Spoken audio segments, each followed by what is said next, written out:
नमस्कार दोस्तों, स्वागत है आपका आपके अपने यूट्यूब चैनल में। एंड गाइस, आज काफ़ी इंपॉर्टेंट टॉपिक मैं आपके लिए लेकर आया हूँ। यहाँ से हर टाइम आपको एक या दो क्वेश्चन देखने को मिलते हैं। तो आज हम दो दो टॉपिक आपके साथ डिस्कस करेंगे। वन है simple harmonic oscillation and second है हमारे पास वेव। वेव में हमारे पास ट्रांसवर्सल लॉन्गिट्यूडल वेव को हम डिस्कस करेंगे। एंड काफ़ी इंपॉर्टेंट है क्योंकि हमेशा आपको एक क्वेश्चन आता है कि कौन सी वेव आपके पास लॉन्गिट्यूडल है, कौन सी वेव आपके पास ट्रांसवर्सल है। एंड अगर जैसे पेंडुलम से रिलेटेड क्वेश्चन आता है कि अगर आपकी उसकी लेंथ को इंक्रीज़ करते हैं तो क्या होगा, अगर आपके पास एक्सेलरेशन ड्यू टू ग्रेविटी है उसको इंक्रीज़ करेंगे तो क्या होगा। यहाँ से हमेशा ही आपके पास जो है क्वेश्चन बनते हैं। ओके, तो आइए वीडियो को शुरू करते हैं एंड जानते हैं कि कौन सी वेव जो है आपके पास किस नेचर की है। इलेक्ट्रोमैग्नेटिक है, आपके पास हीटिंग इफेक्ट कौन सी शो करती है, तो वो बेसिकली आपके पास जब हम एक्स्ट्रा पढ़ेंगे तो वहाँ पे आपके पास आ जाएगा। ओके, तो चलिए सबसे पहले जानते हैं ऑसिलेशन के बारे में। सो फर्स्टली हमारे पास पीरियडिक मोशन आता है, एनी मोशन विच रिपीट। अब पीरियडिक मोशन होता क्या है, जो कि खुद को रिपीट करता है।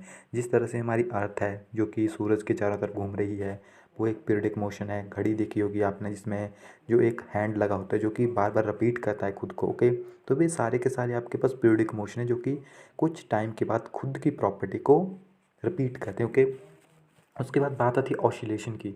अब ऑसिलेशन में क्या होता है आपके पास, पीरियडिक मोशन में आपके पास किसी भी तरह से उसका चाहे सर्कुलर हो सकता है वो, चाहे वो आपके पास पीरियडिक में हो सकता है। बट जो आपके पास ऑसिलेशन है वो थोड़ी सी डिफरेंट है। क्यों? If particle repeat its motion after regular interval about a fix point, motion is said to be oscillation और अ वाइब्रेशन। आपने देखा होगा जैसे किसी स्ट्रिंग को आपने यहाँ पे लगाया है, तो अगर आप इसको यहाँ से छोड़ते हो तो क्या होगा, ये उसी पोजीशन के ऊपर जाएगा, दोबारा से वो उसी पोजीशन के ऊपर वापस आएगा, इससे ऊपर नहीं जाएगा। फिर जब धीरे धीरे उसकी जो स्पीड है वो कम होती चलेगी तो वो स्लो स्लो नीचे आता चलेगा। Okay, and oscillation motion is contract periodic motion, इसे हम पीरियडिक मोशन भी कहते हैं। Between precisely fixed limit motion of piston in an automatic engine. जो आपके पास पिस्टन होता है जो कि खुद को इक्विलिब्रियम पोजीशन के ऊपर रखता है, कभी वो जाएगा कभी वापस आएगा। Okay, so and motion of balance wheel of a watch are the example of oscillation. फिर हमारे पास टर्म आती है टाइम पीरियड। टाइम पीरियड क्या होता है? Time taken in one complete oscillation. आपके पास वन ऑसिलेशन को कितना टाइम लगा उसे हम कहते हैं time period. Okay, time period after this motion is repeated is called time period. And frequency क्या होती है आपके पास? Frequency is the number of oscillation complete by oscillating body in unit time interval and it is denoted by hertz. And N को हम frequency के लिए denote करते हैं, टाइम को टी के लिए। सो आपके पास जो एन एंड टी की वैल्यू है वो ऑलवेज वन होती है। ओके, फ्रिक्वेंसी क्या होगी आपके पास कि आपके पास एक यूनिट टाइम इंटरवल में कितनी जो है ऑसिलेशन हो रही है। एंड नेक्स्ट हमारे पास यहाँ पे टर्म आती है सिंपल हार्मोनिक मोशन। यहाँ से क्वेश्चन बन जाते हैं। सिंपल हार्मोनिक मोशन क्या होता है हमारे पास? If a particle repeat its motion about a fixed point about a regular time interval in such a way that at any moment the acceleration of a particle is directly proportional to its displacement from the fixed point at that moment and is always indirect toward the fixed point, and then motion of the particle is said to be simple harmonic motion. The fixed point is called mean point or equilibrium point. अब simple harmonic motion क्या है, जो मैंने अभी आपको pendulum का example देके बताया था। ओके, जो अपनी प्रॉपर्टी को कुछ सर्टेन इंटरवल के बाद जो है रिपीट करता है। यहाँ पे कुछ करेक्टर्स हैं हमारे, जैसे कि no force act on the particle. जब कोई मोशन आपके पास सिंपल हार्मोनिक मोशन में होगा तो उसके ऊपर नेट फोर्सेस कितनी होगी? ज़ीरो होगी। Acceleration of the particle is zero, particle की एक्सलेशन भी ज़ीरो है। वेलोसिटी उसकी मैक्सिमम है एंड काइनेटिक एनर्जी भी उसकी मैक्सिमम है एंड पोटेंशियल एनर्जी उसकी ज़ीरो है। यहाँ से क्वेश्चन बन सकता है कि आपके पास कोई पार्टिकल सिंपल हार्मोनिक मोशन में है तो कौन सी प्रॉपर्टी जो आपके पास मैक्सिमम होगी, कौन सी प्रॉपर्टी ज़ीरो होगी? तो वेलोसिटी एंड काइनेटिक एनर्जी आपके पास मैक्सिमम होती है। Potential energy, acceleration and force on the particle वो सारी की सारी टर्म आपके पास ज़ीरो हो जाती है। Okay, and when particle execute simple harmonic motion is eight extreme and. Okay, जब वो एक्सट्रीम एंड के पास होता है तो उसमें कौन कौन सी प्रॉपर्टी होती है, तो यहाँ पे थोड़ी सी आपके पास चेंज हो गई। जब एक्सट्रीम एंड के वो ऊपर पहुँचता है तो उसकी जो एक्सलेशन है वो मैक्सिमम हो जाती है, रिस्टोरिंग फोर्स भी उसके पास मैक्सिमम हो जाती है। अब जो चीज़ मैक्सिमम थी वो ज़ीरो हो जाएगी। आपके पास वेलोसिटी एंड पार्टिकल वो आपके पास ज़ीरो हो जाएगी, kinetic energy potential energy maximum हो जाए। देखिए तो जब यहाँ से वो चला था मीन पोजीशन के ऊपर से, ओके, जैसे हमने यहाँ पे एक पेंडुलम है वो यहाँ से चला है, तो यहाँ पे क्या क्या है उसके पास मैक्सिमम है। जब हम उसको यहाँ से छोड़ रहे हैं तो उसके ऊपर जो फोर्सेस है वो ज़ीरो है, एक्सेलरेशन ज़ीरो है एंड पोटेंशियल एनर्जी ज़ीरो है। वेलोसिटी इसकी एंड काइनेटिक एनर्जी जो है आपके पास वो इसकी मैक्सिमम है, ओके। बट जब वो अपनी एक्सट्रीम पोजीशन के ऊपर पहुंच गया तो क्या हुआ, जब वो आगे बढ़ रहा था तो उसकी वेलोसिटी एंड काइनेटिक एनर्जी कम हो रही थी, इट मीन वो ज़ीरो हो गई एंड बाकी जितने भी टर्म है आपके पास वो इसकी मैक्सिमम हो जाएगी। एंड यही एग्जांपल आपके पास सिंपल पेंडुलम में है, तो आपको पता है पेंडुलम किस तरह से वर्क करता है, तो इसके ऊपर हम ज़्यादा नहीं चलेंगे। पेंडुलम में आपके पास एक फार्मूला होता है टाइम पीरियड निकालने का, T is equal to 2 pi L/G, okay, कि वो कितना टाइम लगाएगा, time period for oscillation, T is equal to 2 pi √L/G। अब क्वेश्चन क्या बनता है कि अगर आप लेंथ को इंक्रीज़ करोगे तो उसके टाइम पीरियड में कितना डिफरेंस आएगा, 1% इंक्रीज़ होगा, 2% इंक्रीज़ होगा। तो 2 पाई की वैल्यू हमें पता होती है 22/7 या 3.14 जो है इसकी वैल्यू आपके पास हो जाएगी एंड इसको आप वहाँ से निकाल सकते हैं। एंड अब क्या होता है, where L is the effective length and the pendulum and G is the acceleration due to gravity. अब आप खुद ही यहाँ से आइडिया लगा सकते हो कि अगर हम उसकी लेंथ को इंक्रीज़ करेंगे तो क्या होगा, टाइम पीरियड हमारे पास इंक्रीज़ हो जाएगा, ओके। एंड जो एक्सलेशन ड्यू टू ग्रेविटी है वो बेसिकली आपके पास 9.8 मीटर पर सेकंड ही रहेगी, वो आपके पास चेंज नहीं होगी। सो ये आपके पास कांस्टेंट ही रहती है। बाकी अगर आप मास को भी इंक्रीज़ करोगे तो मास का भी इतना ज़्यादा इफेक्ट नहीं पड़ता है, बेसिकली मास का कोई इफेक्ट होगा ही नहीं। अगर आपके पास लेंथ इंक्रीज़ होगी तो आप यहाँ पे वैल्यूज़ डाल लीजिए, ग्रेविटेशन की वैल्यू आपको पता होती है, सो ईजिली आप यहाँ से कैलकुलेट कर पाओगे कि लेंथ का क्या इफेक्ट होता है। ऑब्वियस सी बात है टाइम पीरियड इंक्रीज़ ही करेगा, अगर आप यहाँ पे लेंथ को डिक्रीज़ करोगे तो टाइम पीरियड आपके पास डिक्रीज़ होता चलेगा, ओके। एंड नेक्स्ट हमारे पास आता है वेव, जो कि काफ़ी इंपॉर्टेंट टॉपिक है। तो वेव आपके पास क्या होती है, wave is a distribution which propagate energy from one place to another place, okay. अब वेव जो है आपके पास एक डिस्ट्रीब्यूशन है, ट्रैवल था, इसमें कोई भी मीडियम आपके पास हो सकता है या आपके पास विदाउट मीडियम भी वेव्स ट्रैवल करती है। एंड जो आपके पास कोई भी पार्टिकल है वो आपके पास ये नेचर शो करता है, ओके। सो हमारे पास टू टर्म्स की वेव आती है, first is mechanical, second is non mechanical. अब मैकेनिकल वेव्स में आपके पास वेव्स होती है लॉन्गिट्यूडनल एंड ट्रांसवर्सल। तो सबसे पहले जानते हैं mechanical waves, the waves which require material medium. अब जो आपके पास मैकेनिकल वेव्स है उसको मीडियम चाहिए होता है ट्रैवल करने के लिए, चाहे वो आपके पास सॉलिड हो, लिक्विड हो, गैस हो, तो ये आपके पास एज ए मीडियम में ट्रैवल करती है। एंड ये आपके पास कॉल्ड वेव्स और इलास्टिक वेव्स इनको कहते हैं। ये आपके पास टू टाइप की होती है, वो हमारे पास टू टाइप की होती है, first is longitudinal wave, second is transversal wave. यहाँ से ऑलवेज क्वेश्चन आते हैं, लॉन्गिट्यूडनल वेव क्या होती है आपके पास, ट्रांसवर्सल वेव क्या होती है, ओके। तो फर्स्ट ऑफ ऑल चलते हैं लॉन्गिट्यूडनल वेव के ऊपर। जो आपके पास लॉन्गिट्यूडनल वेव है इनमें जो पार्टिकल का मोशन होता है वो पैरेलल होता है आपके पास मीडियम के, यानी लाइक दिस ये ट्रैवल करती है आपके पास, ओके। यहाँ पे आप देख सकते हैं, if the particle of the medium vibrate in the direction of propagation of wave, जैसे वेव इस तरफ चल रही है तो जो पार्टिकल हैं वो इस तरह से मूव कर रहे होंगे, ओके। सो आप उसे लॉन्गिट्यूडनल कहते हैं। एग्जाम्पल आपके पास है स्प्रिंग हो गया, साउंड वेव्स हो गई, तो ये सारे के सारे जो लॉन्गिट्यूडनल के एग्जाम्पल हैं। एंड जो आपके पास लॉन्गिट्यूडनल वेव्स है वो आपके पास नॉन पोलराइजेबल वेव है, ओके। एंड ये प्रोपोगेट कर सकती है आपके पास एनी मीडियम में। एंड जो आपके पास ये वेव्स है, या सॉरी ये आपके पास हर मीडियम में प्रोपोगेट नहीं कर सकती है, क्योंकि जो साउंड वेव है साउंड के लिए आपको पता है कोई ना कोई मीडियम आपको चाहिए, ओके। सो इसमें आपके पास डेंसिटी चेंज हो जाती है अगर इसमें मीडियम में थोड़ा सा चेंज आएगा। जो आपके पास लॉन्गिट्यूडनल वेव है एंड आपके पास ये नॉन पोलराइज्ड वेव्स होती है। नेक्स्ट आती है ट्रांसवर्सल। तो ट्रांसवर्सल में आपके पास परपेंडिकुलर मीडियम, यानी जो आपके पास पार्टिकल होगा उनकी जो डायरेक्शन परपेंडिकुलर होगी, यानी क्रस्ट एंड ट्रफ जो है आपके पास यहाँ पे इसमें बनता है, ओके। इसके एग्जांपल हैं आपके पास इलेक्ट्रोमैग्नेटिक वेव्स। जो आपके पास इलेक्ट्रोमैग्नेटिक वेव्स है just like radio waves, microwaves, X-ray, वो सारी की सारी जो है आपके पास ट्रांसवर्सल वेव है। एंड ये आपके पास पोलराइज्ड होती है नेचर में, ओके।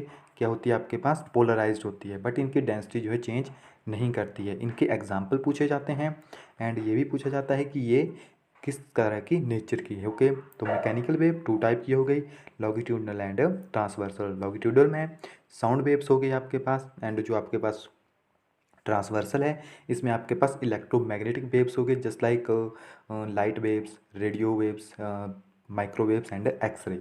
एंड नेक्स्ट हमारे पास आता है wave are string under tension, wave on the surface of the. अगर आपके पास कोई वेव स्ट्रिंग की कोई वेव टेंशन के अंदर है, यानी वो उनके ऊपर थोड़ा सा प्रेशर अप्लाई है, सो जो वेव एंड जो वेव वाटर के ऊपर चली होती है वो आपके पास होती है ट्रांसवर्सल वेव्स। ओके, ये आपके पास ट्रांसवर्सल वेव होती है। उसके बाद हमारे पास नॉन मैकेनिकल वेव या इलेक्ट्रोमैकेनिकल वेव्स आती है। इलेक्ट्रोमैग्नेटिक वेव्स कौन सी वेव होती है जिनको प्रोपोगेट होने के लिए कोई मीडियम की ज़रूरत नहीं होती है, वो आपके पास इन जो वैक्यूम होता है उसमें भी ट्रैवल कर जाती है। For example light, heat, for the example of non mechanical waves. अब यहाँ से क्वेश्चन आता है कि हीटिंग इफेक्ट कौन सी वेव आपको शो करती है। 2-3 बार ये क्वेश्चन आ चुका है, तो वो कौन सी वेव है अभी हम आगे आपके साथ स्टडी करेंगे। In fact all the electromagnetic waves are non mechanical. जो इलेक्ट्रोमैग्नेटिक वेव है वो नॉन मैकेनिकल है। एंड इलेक्ट्रोमैग्नेटिक वेव जो है आपके पास फोटोन कैरी करती है। ओके, यानी एनर्जी के जो पार्टिकल हैं उनको कैरी करती है। एंड इनकी जो आपके पास वेव है वो 10⁻⁻14 मीटर से 10⁻4 मीटर तक वेरी करती है। एंड इनकी प्रॉपर्टीज़ के ऊपर चलते हैं, ये आपके पास न्यूट्रल होती है नेचर में। एंड ये आपके पास प्रोपोगेट ट्रांसवर्सल वेव जो हमने आपको बताया, जो आपके पास ये वेव्स है वो आपके पास ट्रांसवर्सल वेव होगी। Okay, and they propagate with the velocity of light. ये लाइट की स्पीड से ट्रैवल करती है। They consist energy and momentum. इनमें आपके पास एनर्जी एंड मोमेंटम दोनों चीज़ें प्रेजेंट होती है। एंड ये कंसेप्ट आपके पास मैक्सवेल ने दिया था।